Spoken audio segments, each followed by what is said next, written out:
Alors Djibril Ndiaye, vous êtes sénégalais, vous vivez à Bordeaux. Vous êtes à l'initiative avec d'autres amis dans le cadre d'une association pour les tirailleurs, d'une manifestation qui aura lieu le 30 novembre à Bordeaux, en mémoire des tirailleurs sénégalais. Pouvez-vous vous revenir pour les lecteurs de CNews sur ce qui s'est passé en fait en 1944, ce qui justifie cette manifestation?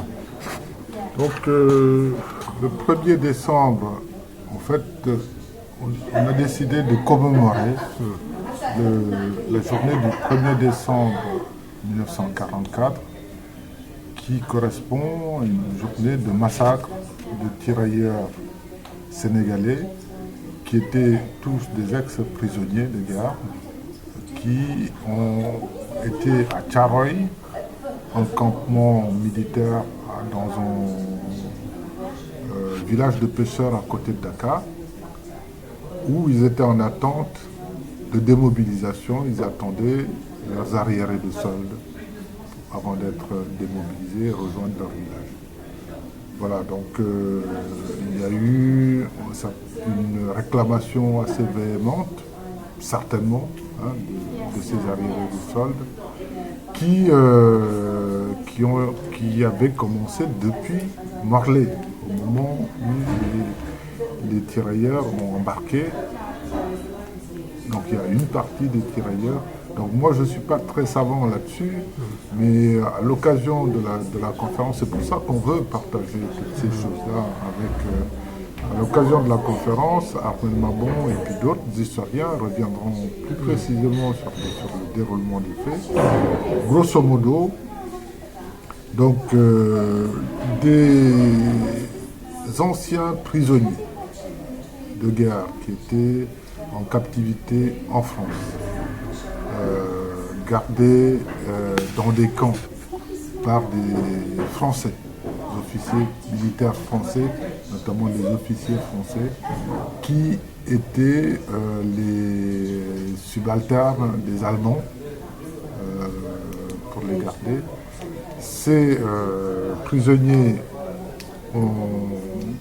dont une partie d'ailleurs, la population avait aidé à s'évader, à rejoindre la résistance. Donc pendant toute la période de la guerre, on subsistait, donc devaient rentrer chez eux. Mais avant ça, ils devaient recevoir leur solde, leurs arriérés de solde, pouvoir solder leur situation militaire. Donc, ils ont réclamé leur dû, ils l'ont réclamé à Morlaix. Il y a une partie de ces tirailleurs qui ont refusé d'embarquer et ils ont été d'ailleurs mis à l'arrêt. Et ironie, ils ont été gardés par des anciens francs-tireurs. Donc des résistants. Des résistants qui étaient pas très à l'aise parce que eux-mêmes gardaient des anciens résistants comme eux. Donc, justement pour donner un peu la complexité, une idée de la complexité de la situation, elle tient dans ces faits-là. Donc il y a des gens qui ne veulent pas embarquer parce qu'ils veulent être payés de l'intégralité de leur solde avant d'embarquer. Ils sont mis à l'arrêt, gardés dans les camps en France. Le reste des gens, notamment si ma mémoire, il y avait 1400 qui ont embarqué de Morlaix. Avec à l'escale de Casablanca, il y en a une partie qui est restée à Casablanca parce qu'ils ne voulaient pas rentrer sans, toujours avec la même revendication, le reliquat des soldes. Et semble-t-il est arrivé 1280 tirailleurs à Dakar et au camp, toujours en attente, comme on leur avait promis, en attente de récupérer le reliquat des soldes avant d'être démobilisés. Donc un contentieux se crée avec la hiérarchie militaire sur cette question-là. Et je pense que c'est tout à fait possible que ces tirailleurs aient, avec véhémence, réclamé leur dû et même empêché, en général, de sortir du campement, etc.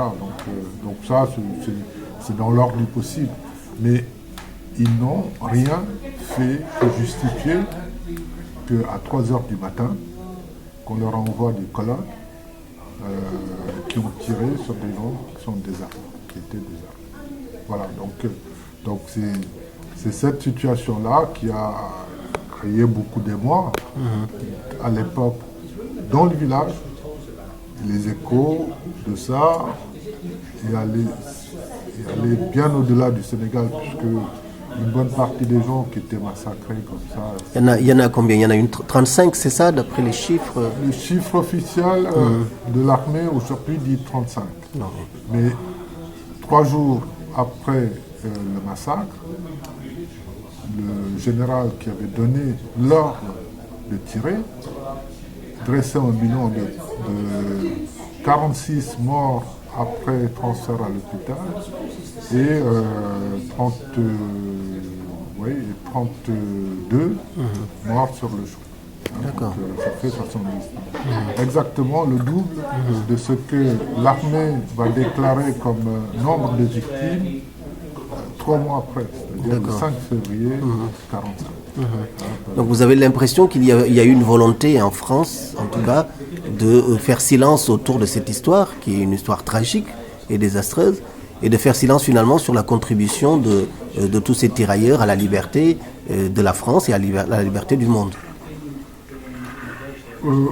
Oui, ça c'est certain. C'est-à-dire que les gars en partie étaient frustrés et étaient assez... Mais ça dans les différentes études et articles qu'on a eu à lire, on a lu cet aspect-là, c'est-à-dire quand les troupes qui ont libéré Paris ont défilé dans Paris, De Gaulle avait donné ordre de blanchir les lits, c'est-à-dire d'expurger tous les tirailleurs. Et donc ça c'était déjà une source de colère des gars vis-à-vis de cette situation-là. Donc c'est vrai que l'État français, De Gaulle, la seule chose qui l'importait, qui le préoccupait à ce moment-là, c'était de rétablir l'État. Mais quel État? L'État qui avait collaboré, l'État pétiniste. Donc c'est celle-là qui l'a rétabli. Et c'est cet État-là qui, à Dakar, avait collaboré, puisque Dakar, je rappelle, a été bombardé par les Alliés parce que Dakar a été pétiniste. C'est ces officiers vichysois qui ont donné ordre de tirer sur ces tirailleurs. Et dans la mesure où De Gaulle, la seule chose qui l'intéressait, c'était de rétablir l'État avec les gens qu'il y avait, quel que soit ce qu'ils avaient fait auparavant, c'était dans sa stratégie était de taire tout ça. En tout cas, de mettre une chape de plomb sur toutes ces choses-là pour que la vérité ne soit plus bien. Alors justement, qu'est-ce qui explique pourquoi, aussi longtemps après, revenir sur cette histoire? Pourquoi organiser finalement? Quelles sont les raisons pour lesquelles vous organisez cette manifestation, cette sorte de commémoration, avec, je crois, des historiens que vous invitez? Donc, cette question est très présente, en tout cas dans chacun de nous. Donc, moi, j'ai été élevé à Dakar, j'ai grandi à Dakar. Je prenais la route pour aller à Rufisque quasiment une fois par semaine pour aller voir ma grand-mère. Je suis toujours passé devant cette tombe immaculée. Et je n'ai jamais eu de réponse satisfaisante. C'est pourquoi une accumulation de tombes comme ça. Et les premiers éléments de réponse que j'ai pu obtenir, j'ai pu les obtenir à travers le poème de Senghor, Tiaroy, à travers les différents récits que les uns et les autres nous ont gratifiés. Voilà, donc c'était malgré tout très insatisfaisant intellectuellement pour des gens qui sont aujourd'hui héritiers aussi de gens braves comme ça, c'est-à-dire qui ont été au feu, qui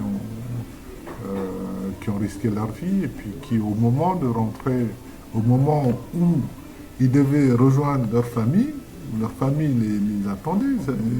Ils ont bravé tous les dangers, et l'ultime danger, c'était, ils ne savaient pas que c'était leur propre hiérarchie qui allait les massacrer de cette façon. Donc, la principale motivation, c'est celle-là. C'est pas normal de rester sans avoir un état des lieux, une vérité de cette situation-là. Ce n'est pas normal, ce n'est pas acceptable. Donc, pourquoi aujourd'hui Parce que aujourd'hui, on a suffisamment de recul par rapport à cette période-là. La plupart des gens qui étaient concernés sont directement, c'est-à-dire tous les tirailleurs qui sont rentrés par la suite sont la plupart, presque tous décédés, ou très très vieux. Et la seule chose qu'on leur doit aujourd'hui, c'est de les rétablir complètement dans leur droit et puis dans le tort qui leur a été fait.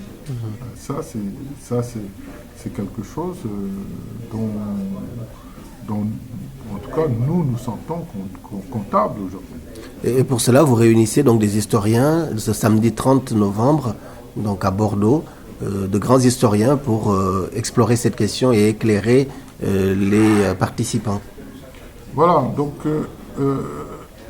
on est parti, nous étions à l'initiative, nous étions quatre amis qui échangions. Il y avait autour de la table, il y avait Christian Richard, il y avait Cherso, il y avait Abdourahmane Dia, il y avait moi-même. Et là-dessus, on s'est très vite mis d'accord sur le fait que ce serait bien qu'on fasse un état des lieux quand même sur une situation aussi dure. Donc, parce que tous, directement, nous avions eu expérience, une expérience de la vie où on a rencontré les tirailleurs. Donc moi, je les ai rencontrés à travers l'association pour l'histoire des tirailleurs sénégalais. Donc, Christian Richard a lui-même fait un film, un excellent film, sur la dernière tournée de l'ambassade de France au Mali et au Burkina pour aller changer les prothèses des tirailleurs mutilés. D'accord. Donc il a filmé tout ça, avec des témoignages qui sont absolument remarquables. Donc, il a une véritable expérience de ça. Cherso a fait partie de l'Union des travailleurs sénégalais qui ont fait venir Sembène Ousmane à Bordeaux présenter son film. Donc on a tous croisé, mais si on mettait ensemble ce qu'on savait, c'était toujours insuffisant, insatisfaisant. Donc c'est pour ça qu'on s'est dit, ce serait bien quand même d'ouvrir un débat tout à fait sincère et puis très, très ouvert entre scientifiques pour que des éléments de vérité puissent circuler sur l'état des lieux, sur la question. Et puis en même temps, dans la mesure où il manque beaucoup de bras pour travailler ce sujet-là, en même temps que ce moment-là soit un moment où certainement les vocations rencontreront cette question parce qu'on est intéressé pour que les jeunes travaillent là-dessus, puisque c'est véritablement un sujet sur lequel, pour notre propre identité et pour l'identité partagée aujourd'hui, il ne devrait pas y avoir d'ombre.